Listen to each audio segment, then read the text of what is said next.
The Square Ball Podcast. Welcome to the show. The West Stand is our new show for this season. It's out on a Monday and a Friday normally, available on YouTube and in your podcast app, where we welcome guests from across the world of Leeds United. My name's Dan Moylan. Hello. With me is Michael Normanton. All right. Yeah. How's your burrito intake recently? Has it been good? Not enough, quite honestly. I'm looking to up it in the near future. Time's running out. Is it? Yeah, to get your hands on discount on a discount burritos, yeah, because the show is brought to you with Boojum, the award-winning Mexican burrito bar. It's now open in the Merrion Centre in Leeds. So if you are in Leeds, you can get a whopping discount. Good discount, isn't it? You know I love a discount, but yes, it is excellent. There are branches across the UK and Ireland, plenty more opening up as well. Started in Ireland, and they have a huge following over there, and it's coming over here now. And you can use our code to get a whopping tenner off. If you spend £20 with Uber Eats, you can fill up on those burritos, which they say they claim are the size of your head. It is a very big burrito. It is indeed. I'm just looking at the menu here. Some of it's in Spanish, though. It's very confusing. Do you know what chips and queso means? No, it's really difficult. It looks a lot like cheese to me. Cheesy chips. Yeah. No, it was in like I know. Nacho. So, yeah, chap. You know what I mean. So I actually knew better than you. Yeah, they are huge burritos. I would say maybe not the size of your head, but like a small child's head. Yeah, definitely. Nice big meaty burrito. They do bowls as well, tacos, nachos, all that stuff. Plenty of flavours and fillings and loads of sauces. And they sent a bunch of food over to us, and it was awesome. It was very good. We had a great fill that afternoon, and you can have it for lunch. When would you eat it? I'd probably go for lunchtime because then you can not eat again. Yeah, or you could have it at lunchtime and then dinner, or on the sofa, or indeed when you're watching the match. That's seamless. Yes, well done. Thank you very much. £10 off a £20 minimum spend with Uber Eats. There's a link in the show description, and you can get your discount code now at boojummex.com/TSB. You'll find the terms and conditions there as well. It's boojummex.com/TSB. If you're in Leeds, it's the big colourful building by the Merrion Centre. You can't miss it. Thank you, Michael. Time now to introduce our guests. Welcome to the show, Jonny Cooper from Opta, the stats people. What do you do, Jonny? For anybody who doesn't know who you are, I do. But what about them? What do I do? What do I do? Just watch football, really. Same. Yeah. So we basically editorialise the football stats and make them interesting. When things happen, like Man United sacking their manager, we look into the stats and say this might be why he should have been sacked, or maybe why they should have kept him. And if you're watching like Super Sunday on Sky or Match of the Day, and Gary Lineker pulls a stat out of his arse, where's that coming from? That's coming from somebody in our team, our team at Opta. Yeah, there you go. Yeah, very cool. And you are prominent on X/Twitter in the Leeds United sphere as well. You are JR Cooper 26. That's right. Is your handle on there? That's where people can find you for your excellent statting stuff. So today on the show, we've got chat about, so we can cherry pick this. We've got the defence, passing. Is there some Tanaka chat? Some Tanaka chat. Good. Yeah. He didn't win the Ballon d'Or. Too early for him. Came as a little bit soon. Very next year. Yeah, I don't know if you saw it when Rodri did his acceptance speech. He did it in Spanish, so I wasn't fully au fait with what he was saying, but I'm sure I heard the word Tanaka. Probably not. Coming up. Sorry to jump in, there was a point in the season where, because of the time he'd come off the bench and the added time, but we only count up to 90 minutes in a game as the minutes played, so he'd something like averaged 450 passes per 90 minutes because of the added time, but he'd only played like 9 minutes in our database, but it was like, oh, he's miles ahead. He's doing really well here. Like, wow, good player. What a talent. Some comparisons, 12 games in. We've got some Willy Gnonto stuff. Chatting about Dayuth as well. Gilavogi, the new boys. Laji Ramazani, you've got some stuff there. The midfielders, speaking of Tanaka. Corner chat. We've got to start on corner chat, by the way. Some Firpo assists and first goal scorers. Yeah, so talk to me about corners. We've done one. We've done a goal from a corner. Yep. First time since Swansea in February. And I got quite a few people sort of saying that wasn't actually a corner. So I suppose I should probably explain sort of why that was still given as a corner, because that was Somerville, where I think we'd taken the corner and then it was about 15, 16 seconds after the corner we'd scored. But because all the defence was still set up as if it was a corner and we still had our players forward, it still goes down as a corner. So the same phase of play? Same phase of play. Listen to me. Very good. Well guessed. Do you want a job? Give me a job at Opta. Absolutely. But I think directly from a corner, it was the first time since December against Ipswich, which was strike again. So if you wanted actually from the corner straight away, that was the last time, which is a ridiculous amount of time, really. It was bloody good, wasn't it? It wasn't a great corner. But it was planned. They said afterwards it was planned. Did they? Yes, they did. Okay. Well, I mean, where I sit in the northwest, right next to that corner. So when he took it straight away, everyone's, oh, jeez. Yeah, I think everybody did. He's mishit it completely, and obviously it flew in. So what do we know, hey? Yeah, that was a 179th corner since we'd last scored from one, which is... I was really disappointed it wasn't 180 just for the darts. Do you have any sort of like reference point for that in terms of how often a normal team would score? Yeah, so I had a look. The championship this season has been 1,542 corners, and there's only been 42 goals from corners, which is a conversion rate 2.7%. Really? So, yeah, about 3 in every 100 corners as a goal, which is quite surprising. Wow, is that because has the game moved to be more sort of possession and passing based? Has it changed? I don't know. Maybe the set piece merchants, all these fashionable young coaches. Yeah. They're not as. You're probably right.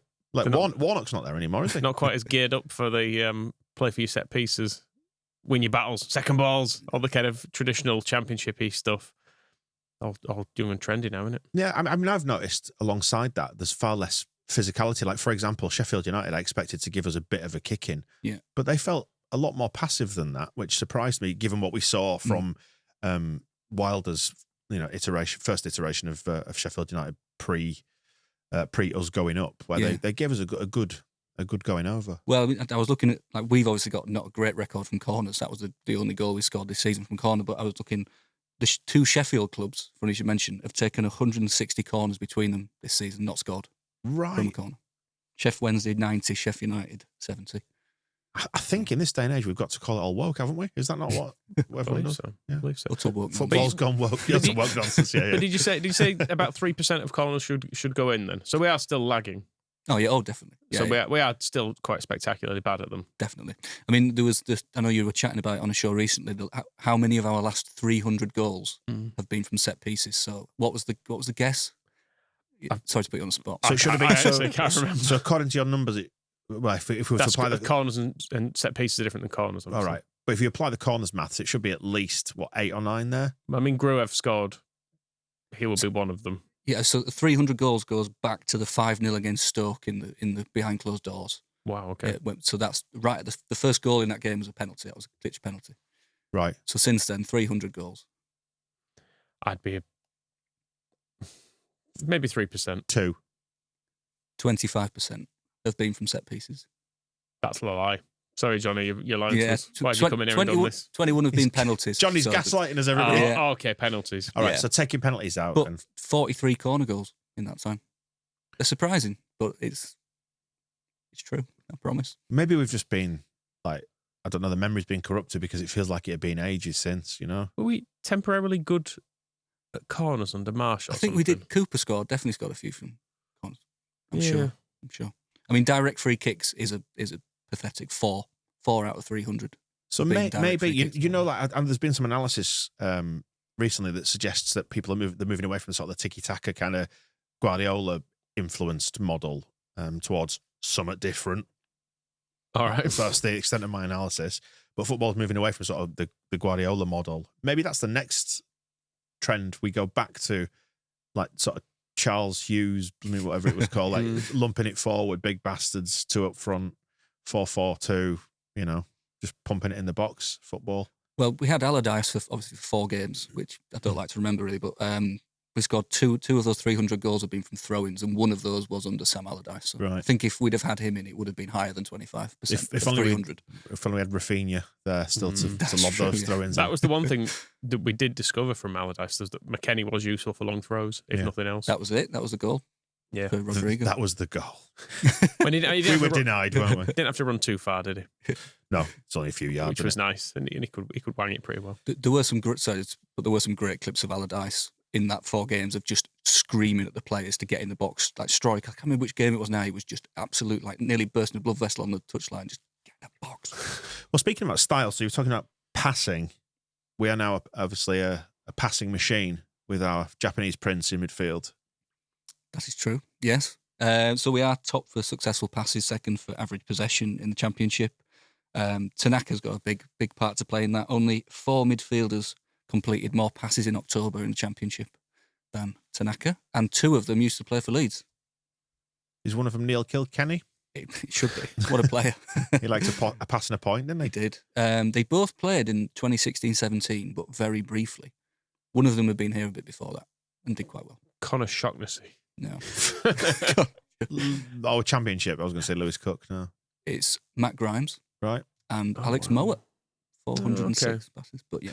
What about, do you have anything to hand? I'm probably just about to throw you under the bus here, but progressive passing, because one of people's gripes with Farke's football, his controlling football, is that there's too much knocking it around out of the back. Yes. So the top first successful passes in the championship is Rodon. Is Strike, and then third is Rodon. And then I was looking at how many of those passes have been to one another. So they've passed the ball to each other 427 times this season, which was about 100 more than any other duo in the championship. In the whole division. Yep. So I suppose there's a lot of that. It does go to show as well, we've avoided injuries so far for the most part in defence. So there is that. Well, so no one else has had two centre-backs playing all season. Is that why we're top? That's correct. We do it a lot as well, though. I mean, Yeah. Your eyes tell you. When you're watching it, you're like, That's okay, it. here we go. Side to side again, here we go. Yeah, it's with a bid to draw on the opposition. Isn't it? It is, It's just very difficult to watch. But then again, I remember seeing when Brighton came to Elland Road under De Zerbi, and they were playing that absolutely manic, sort of ultra deep passing football. They were just tapping it around the back, around the 6-yard box. I was like, this is mad. But it felt sexy and exciting because it wasn't us, I suppose. But they were flirting with danger, whereas our team seems to be very kind of edge of the box, pass to one another, go side to side, back to one another. But for the most part, teams don't really press us in this division. It's Watford did, and it felt a bit of a rarity. Generally, people stand off a little bit more. Although the daft thing is, I thought we looked threatened a little bit by their pressing. Oh, we did, definitely.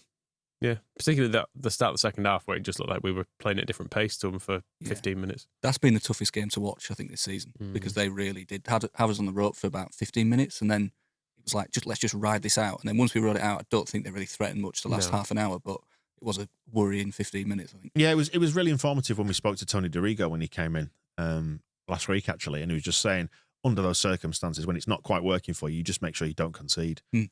And it's as basic as that. It's just keep it tight at the back, ride it out, and the game will hopefully shift in your favour again. And it did. But so we are built on defensive solidity this season. It's been one of the hallmarks of this team. And Farke was saying, actually, wasn't it? Was it his post-match or his pre-match? One of the two press conferences he did fairly recently, suggesting that it's best defences that get promoted. Yep, I would agree with that. I mean, just from watching the game as a fan, there was just that Watford game that we mentioned where I felt, oh God, we're in trouble. But every other game, I've just felt really unthreatened by the opposition. I mean, the Portsmouth game where we let 3 in, one of them was a penalty, one of them was a great goal, the other one was bad defending, to be fair. But that's the only time we've really let, apart from the Middlesbrough game in the Cup. So yeah, this season faced the fewest shots on target, lowest XG against. Opposition have had the fewest touches in our box as well. So we are based on not giving the opposition a sniff. I mean, since we've recorded at Opta the championship data for shots, it's the fewest shots faced at this stage of the season by a team. Really? Ever, yeah. So how long ago is that? 2013-14. Wow. Yeah. And 85 shots faced in So 12 games. We're going to George Graham our way out of this division. Basically, yeah. Yeah. I think there's a touch of George Graham with a little bit of magic, though. So if you've got, Nonto and Ramazani and Brendan Aronson up front, it's a bit better than Ian Rush and Mark Haitley, for example, which is what we were relying on for goals in that season. Yeah, the spontaneity and excitement there, isn't there? Exactly. Bit of electricity and all that. I just remember when I said we've not really let goals in, was obviously the Meslier mistake was not great. But I've looked since then, we've allowed the fewest shots on target of any team in the championship. So it's kind of like the teams like we don't want to let anybody go near Meslier. And it kind of reminded me, sorry to go from a personal note, but when I was in goal for Gareth Villa when I was 10 and we played Colton Juniors and our goalkeeper was poorly. So our coach said, Jonny, you're all right going in goal. I'd done a few games. I said, oh yeah, no problem. And I let 2 of the worst goals in the first half, like really upset. Like came out to pick it up, bounced over my head, and just really embarrassed. Second half, they never got in our half. It was like our team were like, keep it away from Jonny, keep it away. I didn't have to face a shot till the last minute and then let another goal in, but we won 4-3. But it just reminded me of that, like, just don't let the ball go into any of the goalie. Like, just keeping it exciting, yeah. Just keeping it exciting. Got a bit of PTSD there. But yeah, so any other defensive stuff before we move on from that? Yeah, I think away from home, again, at the Bristol City game, we only faced 4 shots again, and they never looked like scoring or doing anything particularly. So yeah, again, away from home, fewest shots faced, fewest shots on target faced, joint fewest goals conceded. 21 clean sheets in 2024 as well, the most in a year since 2009. Right. So and obviously still got another 10 games or so to go this year. And yet only the 8th time we've kept 7 clean sheets in our first 12 league games in the season. First time since 07-08. Just thinking about like the patterns of play and the things we've seen like last season and this season, and we wondered why the crowd's not quite got on board with the style of play when initially, and when we went on that good run last year, there was a certain amount of this is kind of the slightly more pragmatic, Bielsa style football that we could get on board with this. This will take us far. And why people have not quite got on board with it, I do wonder if it is in part the lack of jeopardy from opposition teams. Feels like that affects it a little bit because we look so solid at the back. I don't know. I think as well, when people decided they didn't like it was when we stopped winning. Yeah. I think that was a key factor as well. I think had we just won every game to the end of last season and gone up, I think people would have been fine with it. Yeah. It was the bit when, you can't break down Blackburn and Sunderland, those end of season games where people were just frustrated then because it felt like it needed something different at a point, and we just got more of the same, didn't we? Have you noticed any differences from last season to this season, Jonny, then? Is there anything that's kind of switched, even on a subtle statistical level? Not massive. I mean, comparing with first 12 games last season, we've completed about 1,000 more passes. And Right. It seemed like last season we were passing the ball a lot. This year, it just seems to have gone up another level.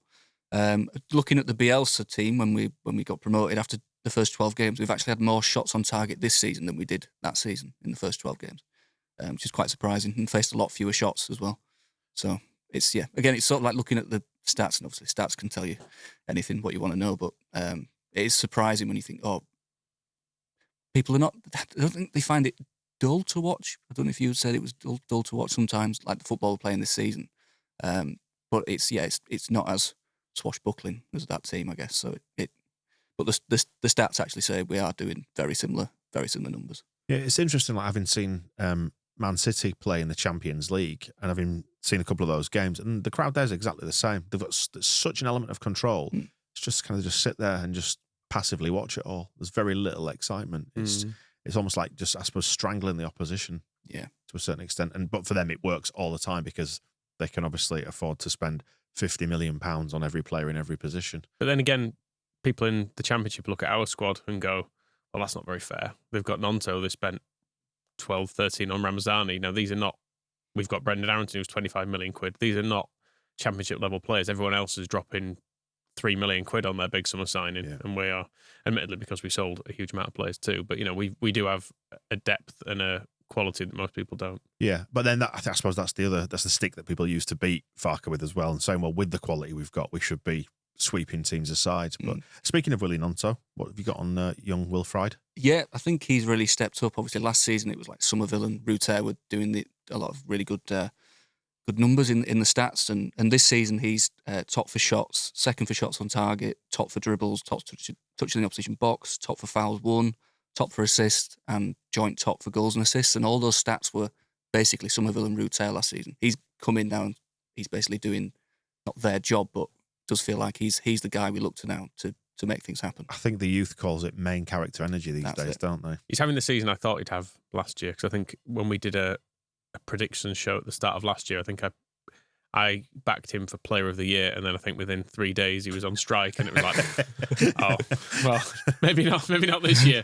But I just felt last year, going into last season, from what we'd seen him in the Premier League, he's going to be far too good for this division. And we are now. We got glimpses of it last year, but he was never the main man, was he? Whereas he very much is now. Yeah, and he's the second most fouled player in the Championship. Who's first? Do you know what? It was somebody whose name I didn't even recognise. So that's my damper knowledge there. We're pigs, aren't we? Such pigs. But he's, yeah. I mean, I regularly look down team sheets and go, don't know who any of you are. Yeah. Yeah, the Watford team the other day, I've got to confess.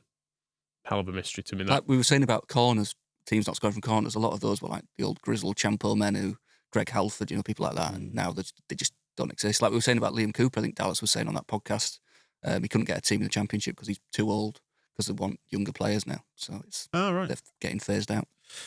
Time catches up with all of us. I think as well, Nonto, he turns 21 next week.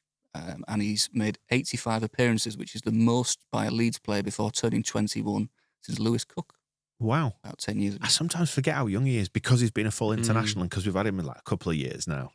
He's still only a wee boy, isn't he? Yeah, 15 goals as well, which is only the 11th Leeds player ever to do that before turning 21. Right. I won't make you name the other 10. Good.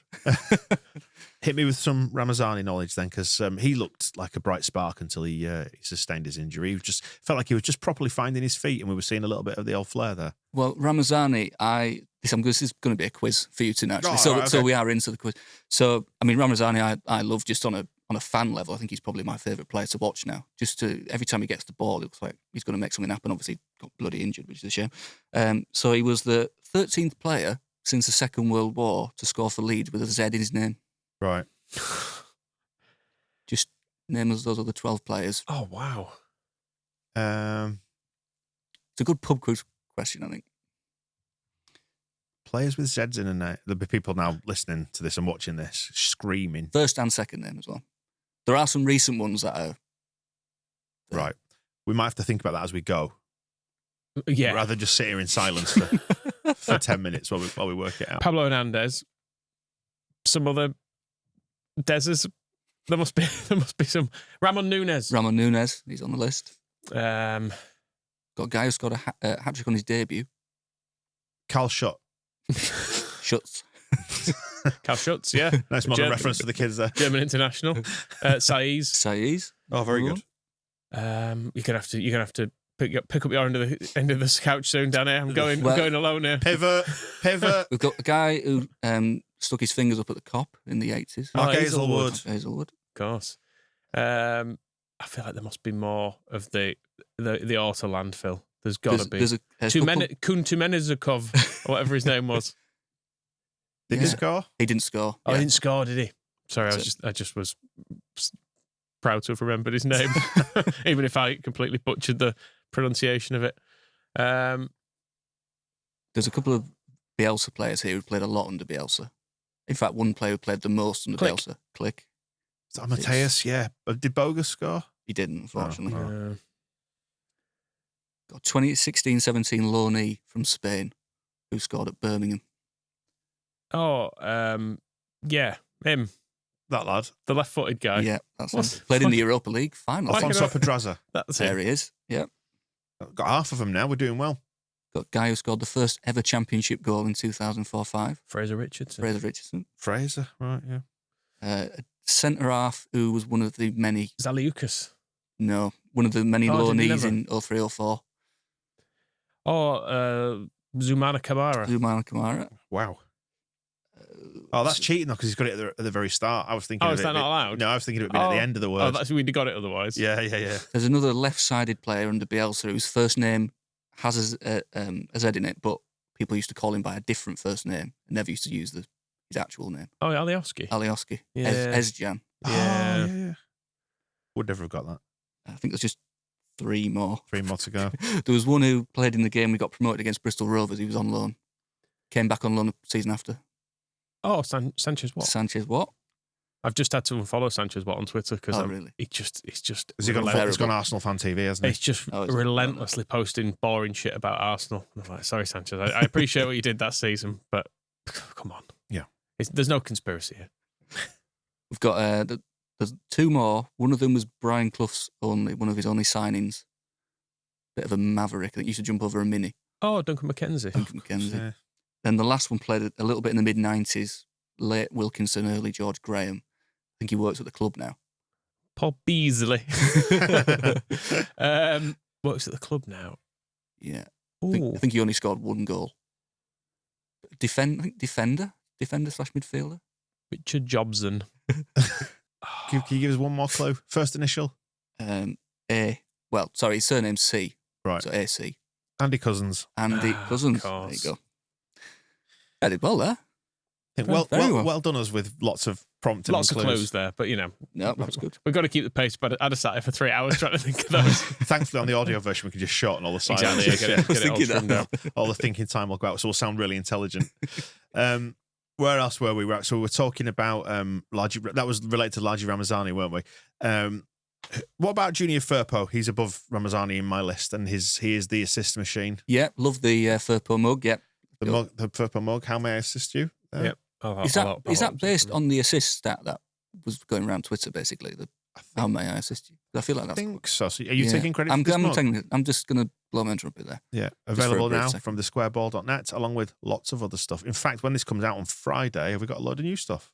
Theoretically, yes. It's reliant upon me making the website work. So, yes, let's say yes. Chance your arm, but we've got Christmas jumpers, new T-shirts, restocked T-shirts, mugs, loads of great stuff for Christmas. Cynically released around payday. So there's that. Anyway, I think selling stuff around Christmas is fine. Most people seem to be able to. I mean, how else will you have these highbrow, really intellectual quizzes delivered to you? This is true. All the time if you don't buy stuff off us and fund this silly thing. There's another one coming yet, don't worry. Junior Firpo. Yep. He's top for assists in the championship. He's got 11. I love the players who are second in the list as well. 2 players have got 9, both former Leeds fullbacks. Charlie Taylor. No. Championship, we're saying. Yeah. Sorry. One of them plays in the Premier League. But now. Charlie Taylor is at Southampton, which is basically Championship. Right, got you. Yeah. Say the stat again. So he's got 11 assists in the Championship in 2024, and then the 2 players who were second on 9 assists both used to play for Leeds. Oh, Leif Davis. Leif Davis. And who would the other one be? Legend. Luke Ayling. Luke Ayling. Of course. Yep. Assist machine. So he's doing well. I mean, I think the most recent assist was that pass to Ramazani, which then the goalkeeper chucked in, but it's still an assist. So They all we count. we give it to him. And yeah, it's the most assists by a Leeds player in a year since Pablo Hernandez in 2018, who was the most creative player the Championship has seen, I think, on record. So You've got to enjoy Firpo's story arc, because there's no getting away from the fact when he first arrived, he was not good. And he may, if we do go back up, get horribly exposed at Premier League level if he stays or whatever. But Contract's out, isn't it? End of the season. But I'm just enjoying what we see from him right now. I think it's great. It's good fun. And I like the fact that he's doing whatever he wants for Dominican Republic. I was going to say, just goes on international duty and just goes up front and scores. It's probably giving him confidence, to be fair, going forward. There's a lot to be said for being a big fish in a small pond. I think he probably... Is that how you feel here? At some point... It's a small fish in a small pond, isn't it? Let's be honest. Little sprat. But, he probably had hopes to play for Spain at one point. But then he's like, I'll just go here and I'm best player. It's class. Can play up front if I want. I take penalties. So if someone said to me, you can go to the Caribbean 6 times a year for a week, You're like, do you know what? Do I have to pay for this? Like, no, we'll pay for you. All right, I'm doing it. Have a bit of a kick around when you're there. Yeah. Easy. Make some new friends. Do you think that's what he's there doing? Yeah. Well, he must have done, because if he joined a new international football team, he'll have made new friends. Yeah, that's nice. Good for him. Anyway, I got lost in a little daydream there about being Junior Firpo, yeah. And his wife, she's got a pink Lamborghini, I believe. People do spot I think that's right, yeah. It's hard to avoid seeing that. I think people see it like on the school run and things like that. It's not very inconspicuous, is it? It does make me laugh, the idea that, like, as footballers have become more sort of isolated and live in their own little protected bubble, and they're all like media trained and stuff like that they just do stuff like the school run. Gotta go pick the kids up from school in my pink Lambo. Firpo always puts pictures on Instagram of family pictures too, but he always covers his kids' faces. And I always think, just don't put the picture on. Yeah. If you don't want to have your kids, I completely understand that from his point of view. But it feels weird that he puts them on, but with censoring. Would you prefer you just put up a picture that's maybe knocks up just a little text graphic on Photoshop that just says, I have a family? Yeah, something like that. Absolutely fine. Yeah. Please be kind. I have children. That'd work. What else do we want to talk about then? Is that Junior Firpo dealt with? Or? We mentioned the Luke Ayling there, and someone we offloaded with experience. Yeah. I believe you got some stats about old players and experienced players. Yes. The youth. Yes. So I think when Angus Kinnear came on, he said that our team was going to go up a few years, average age-wise. We are the 4th youngest average starting 11 age this year. Right. In the Championship. I think we might have been 2nd or 3rd, so he's technically right because we have gone up. But we didn't have a player aged 30 or older in our starting 11 until the Bristol City game in the league, which was the longest wait since 1952 in a season. And that was Sam Byram, and he looks younger than every other player in the team anyway, so which is quite crazy. But, yeah, we've obviously got Guilavogi, in now. Guilavogui to Guilavogui. us natural French speakers. Yeah. Better accent than me. He was the oldest player to appear in a squad since Pablo Hernandez when his last game against West Brom. Who famously was one of the 12 scorers, apart from Ramazani, since World War II, with a Z in his name. Yeah. It's just I had for you there. Yeah, very good. Thanks. So Guilavogui again. Sorry not to be overly serious, but yeah, he'll be the third player to play for Leeds whose name has got as many as 9 vowels. I'm not going to ask your name, but they're quite recent. I think they played alongside each other. Toumani Diagouraga and Suleiman Doukara. Right. Was the other two. Yeah. That was about it. Very good. Like Habibou should be in this list too. Yeah. That'll be a high percentage of vowels. Yeah. It's a good vowel game. A bit like Tanaka and Bobby Webb. We talk about Tanaka a bit more. No, Dan, let's move on. He's dead good, though, isn't he? He's got the best, most successful passes per 90 minutes in a season on record by a midfielder for Leeds. There you go. Doesn't surprise me. Johnny, it doesn't surprise me. No. That's something I identified very, very early in his Leeds career. Absolutely. A few weeks ago. He's nice. Have you got nice new Tanaka merch, by the way? It's coming. It's coming. Yeah. However, if don't you however me. if Guilavogui does replace Tanaka, I was looking at oldest players to debut for Leeds this century. He's 34. We've not had a player that old debut for us since Rob Green in 2016. And as an outfield player, Michael Brown. It's not a very good list of players. This list is not good. I won't quiz you on it, but it feels like a low bar to clear. Rob Green was decent. Rob Green was good. The debut aside, because I remember he sort of turned up and everyone was like, "Oh, good, steady, safe bare hands." Then we were like throwing it. I think it was from considering McConnell, wasn't it? Very early on, it was like, "Oh shit." Yeah. Can we talk about Rob Green's finger briefly? How it just hangs to one side. Have you seen it? Yeah. Of his 10 visible digits, that's my least favourite. Yeah. Disgusting looking. I prefer the other ones. Very much so. Yeah. There's a photo of Danny Mills years ago when he was at Middlesbrough where he dislocated his finger and he just looks in no pain whatsoever. Just that. I always remember that as a kid. He just looked, it's awful. It's still on Google Images somewhere. You just tape it up, wouldn't you, or something? Yeah. Just tape it to the one next to it. I'd wear just a glove all the time. Like Michael Jackson. Exactly. Right. Yeah. And that's where the comparisons end. Yeah. So the other old players. So I can give you clues if you like. So there's 2 in the first 2 games of the 04-05 season. One was a goalkeeper. One played about 3 games. 04-05. Neil Sullivan. Oh, like Alan Wright. Alan Wright is one of the names. A bit later on. There's like Steve Guppy or someone. Steve Guppy. Yeah, Dickov was old. Dickov's on the list. We're motoring here. And then there's a 2006, another bald. Telfer's on the list, yeah. 2006 was a bald right midfielder. He played for England. Steve Stone. And then there's a defender who's passed away now. Played on loan in 06 or 07. Ugo Ekiog. And I think, there's a goalkeeper in 2012 who we've not named. Ooh, 2012. I can definitely give you a clue. So we're back up in the Championship. And it's a debut. Yeah. You said it. Did he play many games or was it a bit of a one-off? Yeah, he played about 75 games. I don't think he missed a game from his debut till he's... Not Andy Lonergan. No. If I give you a clue, you'll get it. Paddy Kenny. Correct. Of course. Paddy. Yeah.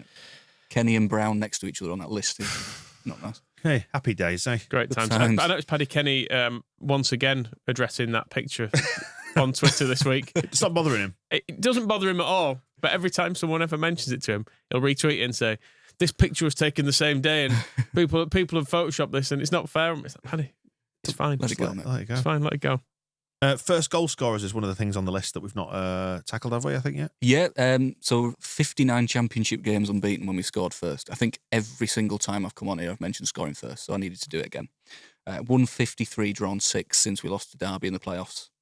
We should just do that then, shouldn't we? Score first. I mean, the one game we didn't, of the last 20, we won 19, and the one we didn't was Portsmouth, which was, we'd nearly actually lost that game. It's like, I think this is probably why Farker does what he does as well. He knows if we score first, it's over. I think that the danger comes when we don't, and sometimes it feels a bit stodgy then, doesn't it? How many games have we won under Farker then? Do you know what his win percentage is roughly off the top of your head?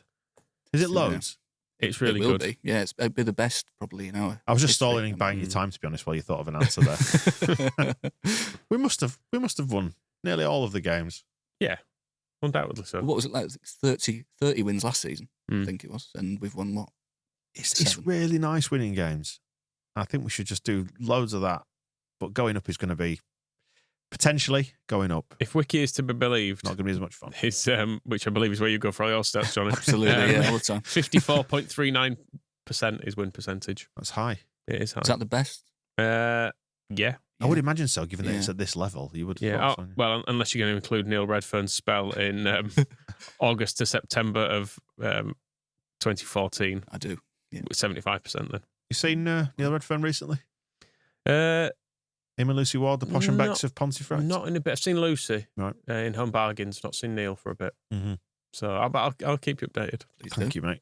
We should do a podcast about that. Sightings in discount supermarkets. Do it for Reddit. Expected sightings. So score first, we win, and we win the league. Great. Does that wrap everything up then? Any more quizzes? Any more stats you need to throw at us before we head off? I think just looking ahead to the Plymouth game. So we've won our last 8 home championship games in November, which we've got a really good record in November. 10 out of 11 overall since we lost to West Brom, November 2018. 1 defeat in 22 home games against Plymouth overall, and that was back in 1962. So Wow. should be all right. And 1 defeat in our last 21 home league games against teams whose name starts with P. Right. If you can name that one, that was a very memorable defeat actually. So what was it? 1 home defeat. September 2010, and an opposition player scored a hat trick.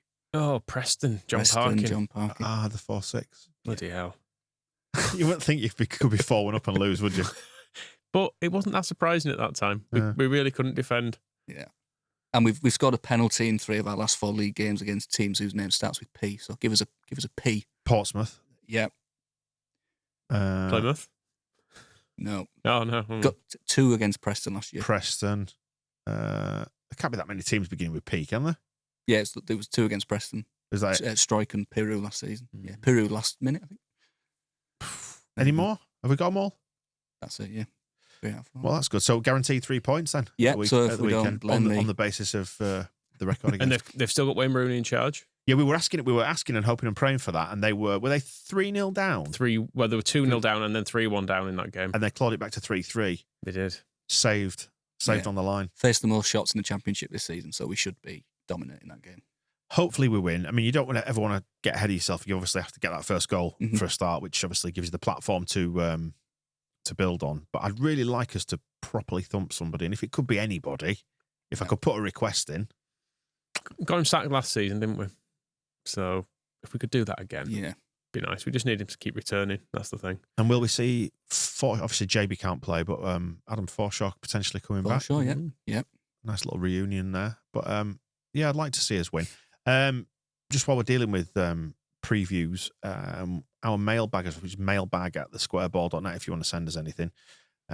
We did get a bit of a Plymouth preview sent through to us by, let me have a look, it was Chris Gray who sent it. And it arrived just this morning, actually, as we record. It says, as you guys never know how to preview Plymouth games. Fair enough. It's most games, to be fair. That's all games. Let me help you. Chris attended Argyle versus Preston last week, which is the game we were just referencing. He's got a Judas bastard son. Chris lives in Cornwall. They were 3-0 down and drew 3-3. Oh, 3-0 down they were, maybe, were they? Oh, maybe they were 3 down. And they were bloody awful first half. And I was grinning, thinking our front 3 would destroy them. But then they battled back and sorted shit out.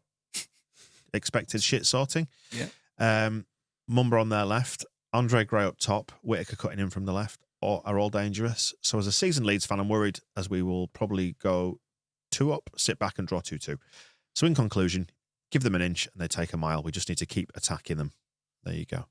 When you hear the name Mumba, I know what you think of. Samantha Mumba. Samantha Mumba, of course. Absolutely correct. Of course, that's where you go. Legend. But can you name the movie that Samantha Mumba was in most high profile? And don't look on Wikipedia. No, obviously. I didn't know she'd been in any. Go on. What do you mean, go on? I don't know the answer. I don't know. I've no idea. The Time Machine. I don't know what that is. No idea. No? Oh, sorry. That was my quiz and you failed it, you see. Yeah, I only do Yeah. football stuff. Andre Gray was a surprise to see his name popping up because I just assumed he'd retired. Yeah. Trying to think of his games against Leeds and whether he scored against us. I think he would have been in the Premier League quite a bit with Burnley. He must have done for Watford, Definitely I feel must like. have. Yeah. And does your brain short circuit into Andy Gray as well there? Um, Because he's Andre. Yeah, a little and you bit. think Andre leads me to Andre. the Giant. Andrew Gray.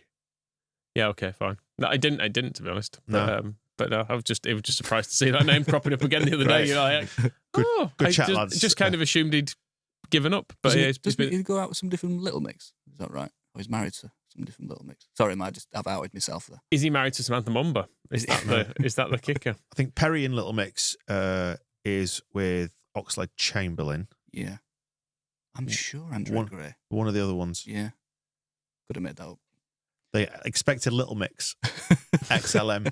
We need to probably stop now, don't we? And say thank you for joining us on this episode of The West Stand. If you've got any interesting footballer/pop combo facts, then... You're right, by the way. Leanne Pinnock. Ah. Yep. That's concerning. I knew that. There you go. He proposed to her and the couple got married on the 3rd of June in Jamaica. That's nice, isn't it? In 2023. Took my wife on holiday. Jamaica. Hey, etc. And so on, so forth. And we will go. See you in a bit. The Square Ball Podcast.